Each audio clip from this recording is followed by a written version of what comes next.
Welcome to Six's Overdrive, everybody. Today I'm excited because this is going to be the first ride of spring.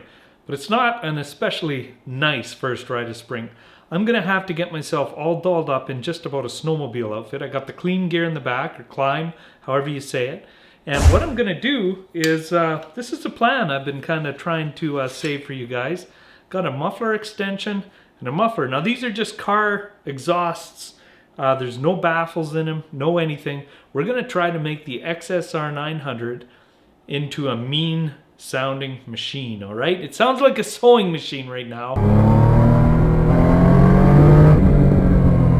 But we're going to try to amp it up by the nth degree. All right? So there's no baffles in here. We might have to build some in, or at least some back pressure, but I'm going to take it down to my friends at Jervy Mechanical and we're going to see what we can do.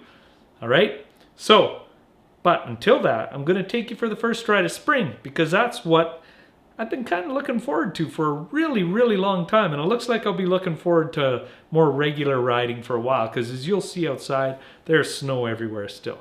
So stay tuned. After the introduction, let's get ourselves dressed up and go for a ride, all right?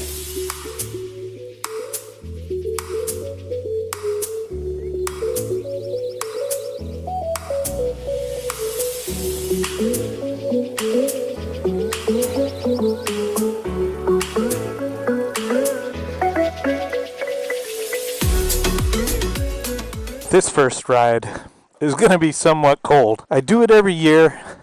This is usually around the time I shave my beard off, but this time I'm particularly ahead of the game here. So I just broke my, I guess I won't be using this little camera because I just broke that. How does that happen? I barely even touched it. GoPro, you're getting cheap. As luck would have it, I do have another one in the garage that came with it. I can't believe it broke that easy. Like, I literally barely touched the thing. But I think I have one in a bag here. Or maybe not. Aha! I do have one in the bag. My nose is already running, but I'm not cold. Piece of junk. Look at that. Like, literally just broke apart. If you're just looking at this channel because you saw XSR 900, I'm going to tell you right now, this bike is well worth your investment. It is a gorgeous bike and one you should be very happy to own. Let's try this a little bit. How's that? Alright guys, let's go for a ride. Got to be really careful still, because I don't know if there's ice under all of this this water that's laying across the streets here, because it's still fairly cold. It's about +1 today, which is, you know, Celsius, not Fahrenheit. +1, and a ton of gravel on the road makes the ride a little more tricky. Oh, it feels good to be back out though. The one thing you always forget, no matter what, when you get a later bike, like a nice high over 100 horsepower motorcycle, when you get back on, you start to realize, you just forget that how instant the power is compared to your car. Like, these things accelerate so fast. It's unbelievable. So I can't wait to get this exhaust put on, because this bike, that's the one downfall of this bike, is that it doesn't really have an aftermarket system that's really affordable. There's a couple pipes out there, but the ones that are cheap enough aren't, you know, there's still a lot of work to them. You gotta cut off your old pipe, you gotta put the new one on, whereas most of them just slip on and off. You can get the thing done in an hour by yourself. You don't need special equipment like a welder or anything. But the XSR isn't like that. And then if you want to go for the real nice sounding, super high performance exhaust, it costs you $2,000 for the Archipovic. So that's why good old cheap Six's Overdrive is going to attempt to get his bike fixed up for under $500. And if we do it, guys, you can credit me first, because we're going to have In my mind, I think we can do it, and we are going to have the meanest sounding bike in XSR land. First, we're going to stop at McDonald's for a quick little coffee. Tell the boys what's going on here. Oh, my wife called me. She got the kids early from school today. I wasn't planning to be there till 3:30. Now it looks like I've got to get all the way across town in an awful hurry. Oh well. Not the worst thing, because we are on a motorbike. Should be nice and quick. Oh, it's brisk out. Not too bad, though. It's a bit better than I thought it would be. It's usually so cold out here. I actually forgot one of my layers. Oh, here goes. Oh, you hear the traction control, boys? That's what I mean. She's not exactly beautiful out here. The back end was just slipping out there. It's good to see I haven't lost my touch. Oh, was able to keep that under control. I can't believe my GoPro mount broke. What a cheap piece of garbage. I've only had that camera on the bike for 2 years. I guess Utah and Colorado probably did their dirty work on it, because it was pretty hot out there. And it was sitting out in the sun a lot of those days at the end of the day. Can we get ahead of this guy? Sure we can.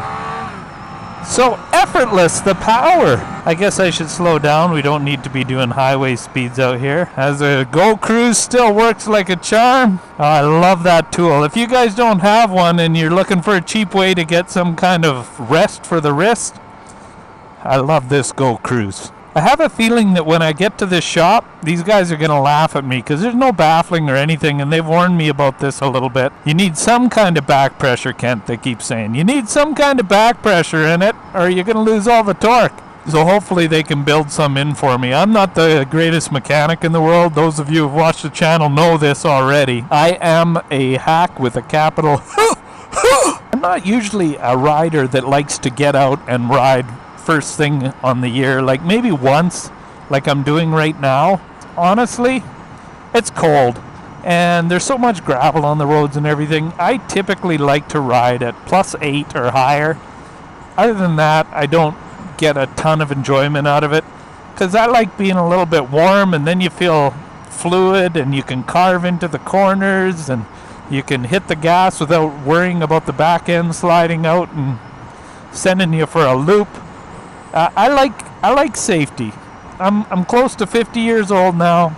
I like it so I don't have to heal my body, because it doesn't, let's face it, it does not heal so quick anymore. This body is, it's on the way down. It's not on the way up. I can't afford broken legs and ribs and whatever else I get, torn shoulders and everything that I've done while I've been motorcycling. Those kind of things, they're just not as fun anymore. Healing is just not a fun process at the age of, even at the age of 40 and up. I'm going to tell you guys right now that are watching that are a little bit younger than I am, it's no fun healing after 40. My wife's never been to this place yet. These guys are actually good guys. I did a website for them. That's part of what I do for my job. And through the course of discussing this website, we found out that we're all avid motorcycle enthusiasts.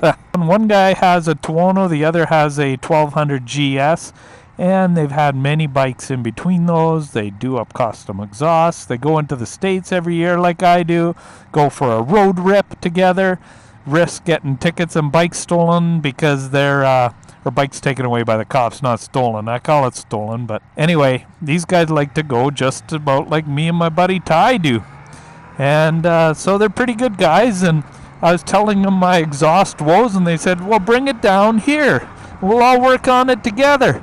I thought, what a great learning experience. And I've got the chance to have the nicest sounding motorcycle on the face of the earth. I don't know if you guys have heard, this Yamaha triple, when it's got a set of Arkapovic straight from the header exhaust racing pipe on it, this is, in my opinion, this is one of the craziest, most beautiful, horny sounding exhausts that you could ever ask for. Oh, look at that. I'm going to get sprayed by mud here. Slow right down. This is what I hate about driving in this stuff. Even though I got the waterproof gear and everything, the mask gets all gunged up and, it's hard to drive. You have no way to clean your visor off. Yeah, guys, I'm excited to see how we can make this thing sound, because I have a feeling that it is gonna be divine. The guy behind me's not too happy that I took over his lane, but I'm not gonna hold him up. He's not gonna keep up.